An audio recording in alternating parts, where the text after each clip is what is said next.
And head coach of the Tampa Bay Sun, Denise Schilte-Brown, joining us on the program. Coach, what's going on? How are you?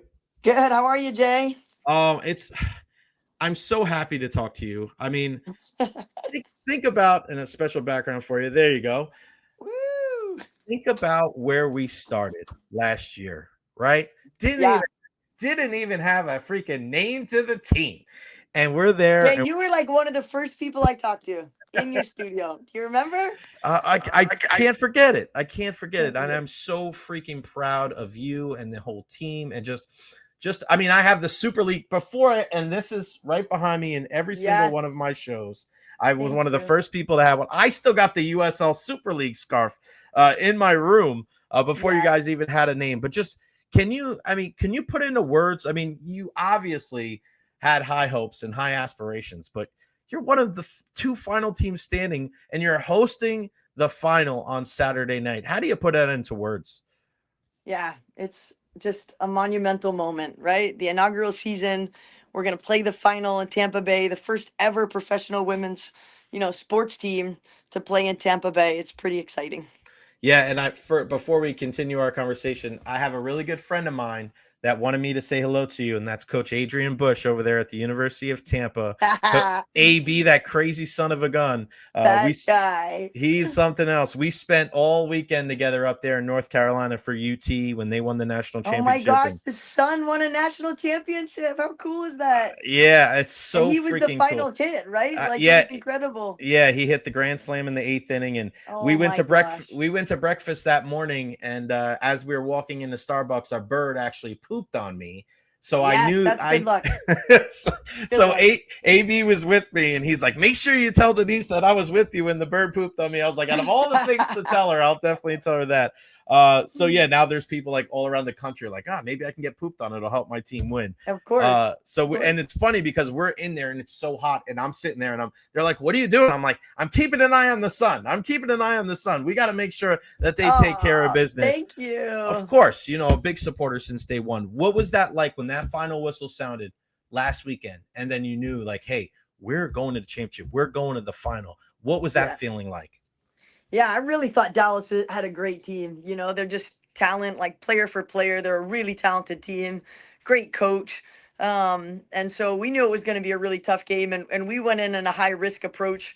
Um, when you play against two different systems, whoever plays better, that's the other team. The other team has to bend, if that makes sense. So Mm-hmm. if they have three defenders and we throw three strikers up to get balance, they have to adjust their system, or vice versa. So it was going to be a really exciting game, and we gave up a goal right away. So that was rough. But then you just kind of have to completely invest yourself into the risk that you're taking. And Mm-hmm. the players did. And I didn't think they lost momentum. In fact, I think they picked it up after that. And two goals felt really good. So I was glad we didn't go into PKs. And it was nice to win at home. And, at that point, you got to soak in that moment before you can celebrate the next.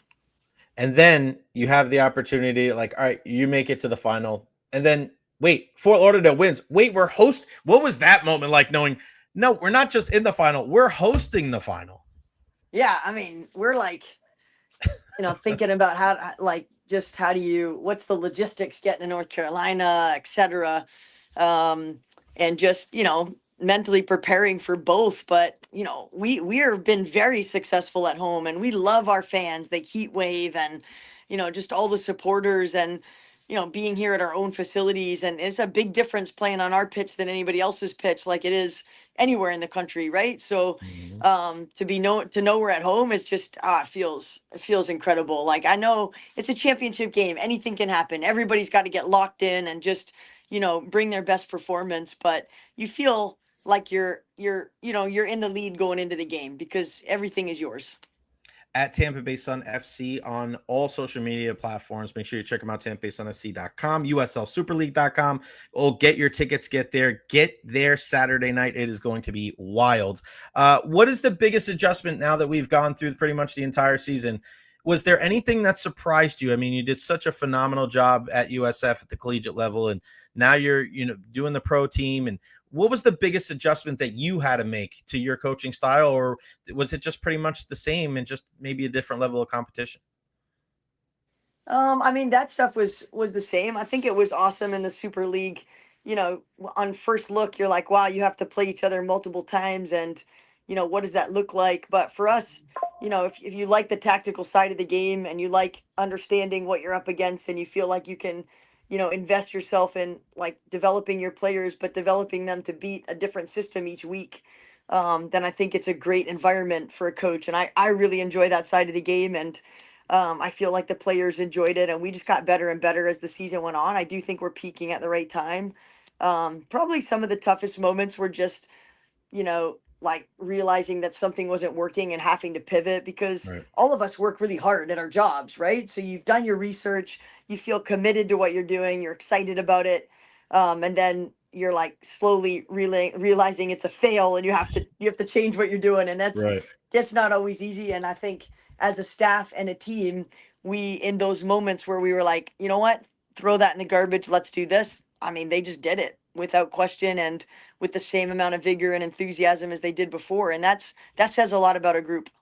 Yeah, I love that. And I think that you have to leave your ego outside. And I think that's what Yeah. some of the best coaches and best players do.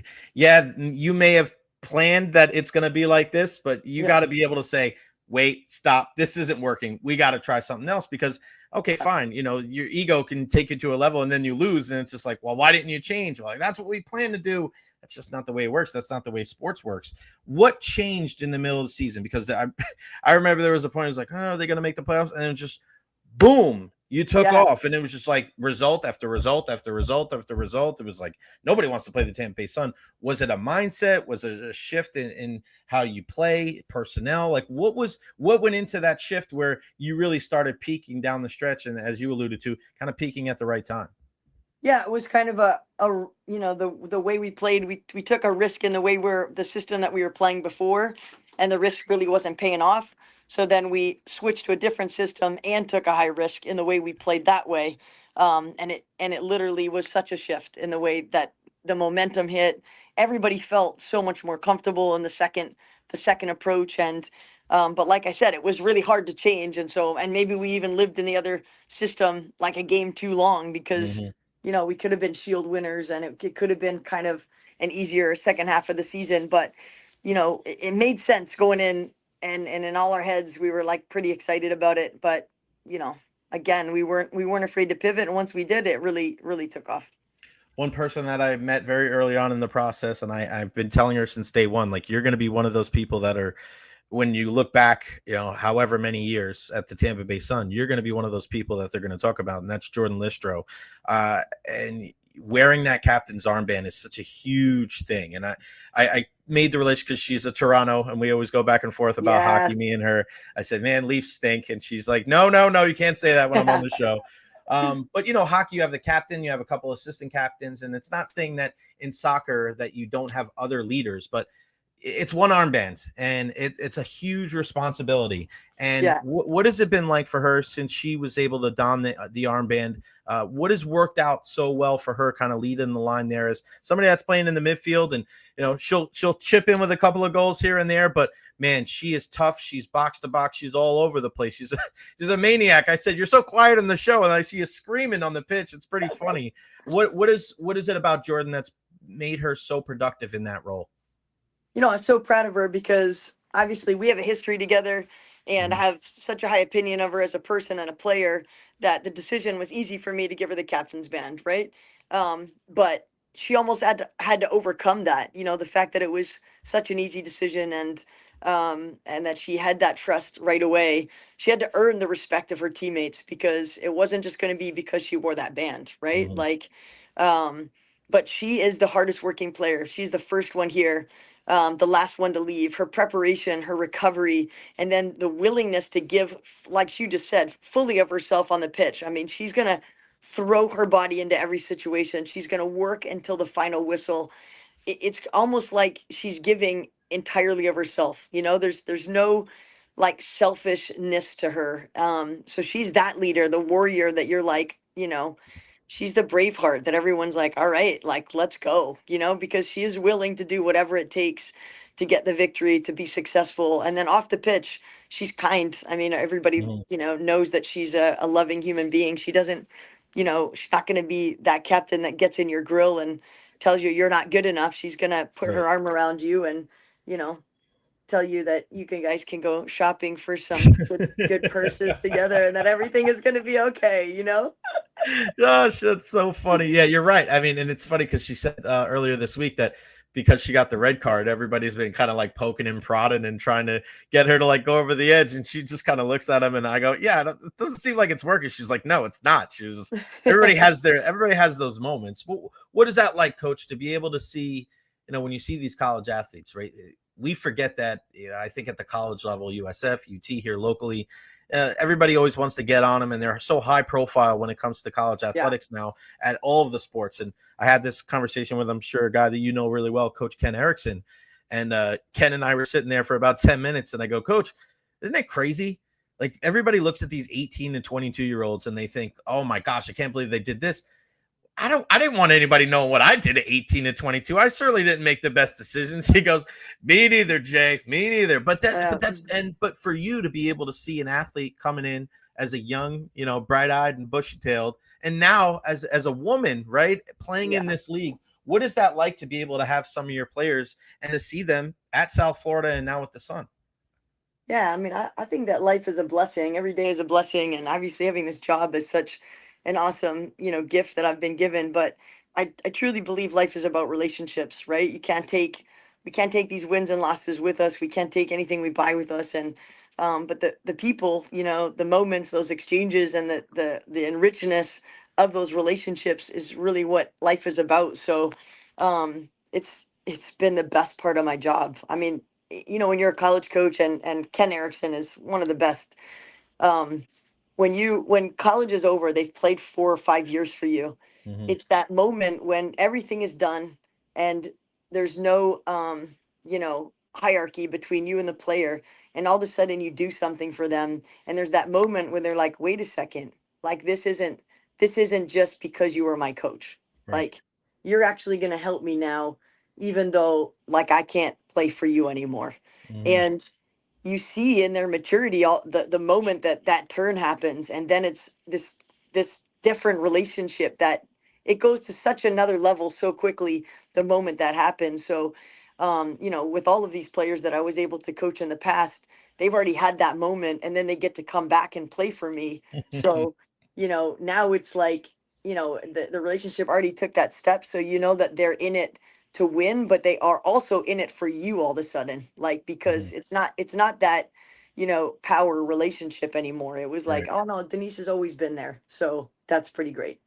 Yeah, and I've talked to Ken and Jose Fernandez about this too. Of just there's, and I had two sisters, so I was at all the softball games and all the volleyball Oh games, and there's just something different about the female athletes, man. They just yeah. and when I coached, and you'd be proud, I'm starting to coach baseball again, starting today Yes. actually down in Bradenton at IMG.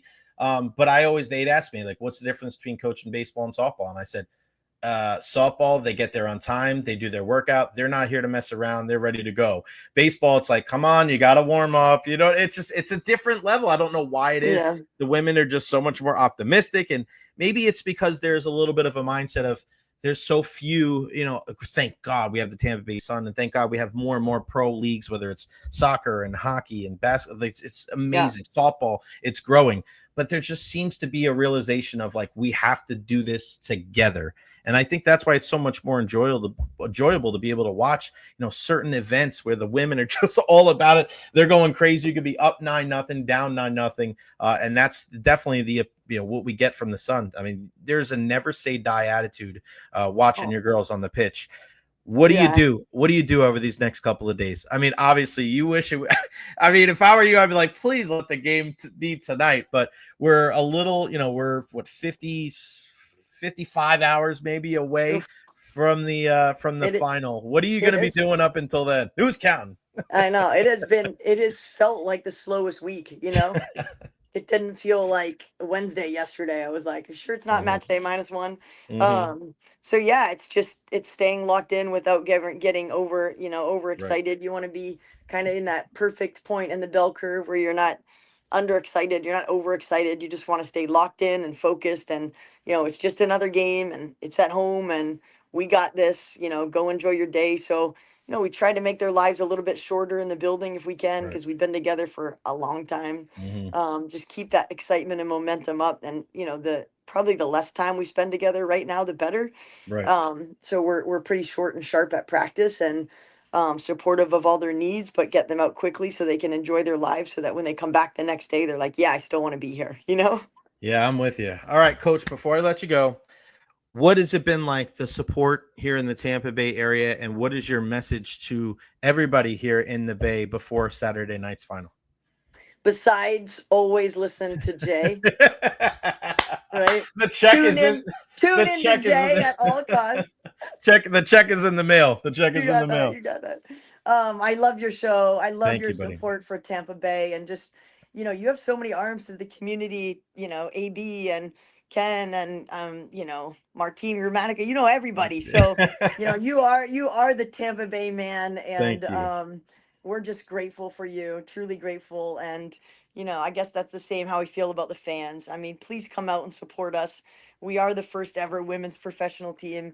We are Champa Bay, but the reason that we're a championship city is because of, the amazing men and women like yourself that just love sports. They love Tampa Bay. And I would just love to feel that love on Saturday with the support. So, come shine with us. Cannot wait. I'll be down in Bradenton, and then I'm driving right back. I'm going right to the stadium. Yes. I'm not Yes. even coming home to shower. I might be seeing you guys in my baseball uniform and stuff like Yes. that. So we'll be going there. We'll take it. TampaBaySunFC.com has all the information on there where you can get tickets as soon as you go on the website. Again, TampaBaySunFC.com. Click right there. Get your tickets today. They're going fast. That is going to be the hottest ticket to get on Saturday night. Our Tampa Bay Sun, Champa Bay. We're going to add another one Yes. to the list, the final of the USL Super League Season 1, and our crew is there. Again, the first women's professional sports team here in the Tampa Bay area, and they're already in the championship, in the final in Season 1, and a huge reason why is our good friend Denise Schilte-Brown. You are the best. I thank you so much for your friendship, Thank you, Jay. everything that you've done for our community, and best of luck Saturday night. I know you guys are going to take it home. Talk soon. Thanks. Go Sun. Go Sun. Woo! Love it. Woo. Thanks, Coach. Bye, Jay. Bye.